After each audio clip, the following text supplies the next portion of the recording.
अस्सलाम वालेकुम, कैसे हैं आप सब? अल्लाह आपको सेहत दे, तंदुरुस्ती दे, खुश रखे, आपकी तमाम मुश्किलात हल फरमाए।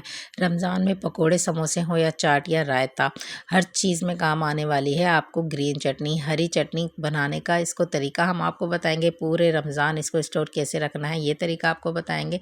तो चलें फटाफट से बना लेते हैं हरी चटनी। तो इसके लिए लिया है मैंने हरा धनिया और पुदीना, हरी मिर्चें और लहसुन।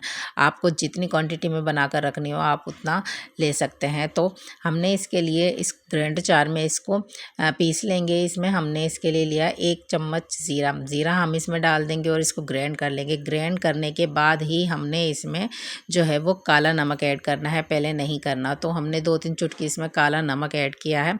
हस्बे ज़ायक़ा आप लोग यूज़ कर लीजिएगा। तो इसको हम डालेंगे एक जार में हम रख सकते हैं, या फिर जो आपके फ्रीज़र में एक स्टैंड होता है उसमें क्यूब्स होती हैं, उसमें जिसमें हम बर्फ़ की क्यूब्स जमाते हैं, तो उसमें आप लोग इसको स्टोर करके रख सकते हैं। तो इसको बनाने का तरीका है कि जब भी आप लोगों ने रायता बनाना हो तो फ़ौरन से दही लिए और उसमें 1 चम्मच हरी चटनी डाली और इसको अच्छे से मिक्स किया और हमारा रायता बनकर तैयार।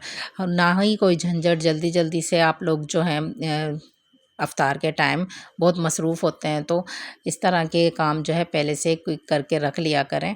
हरी चटनी अगर हमारी पहले से बनी होगी तो हम फ़ौरन से रायता इसका बनाकर पकोड़े समोसे से इस्तेमाल कर सकते हैं। तो इस तरह से फटाफट से आप लोग इसको बनाकर रख सकते हैं, फ्रिज में फ्रीज़ कर सकते हैं और पूरा रमज़ान आप इसको यूज़ कर सकते हैं। तो रेसिपी पसंद आए तो प्लीज़ चैनल को सब्सक्राइब कीजिएगा, लाइक कीजिएगा, शेयर कीजिएगा और मुझे दुआ में याद रखिएगा। मुझे दें इजाज़त। अल्लाह हाफ़िज़।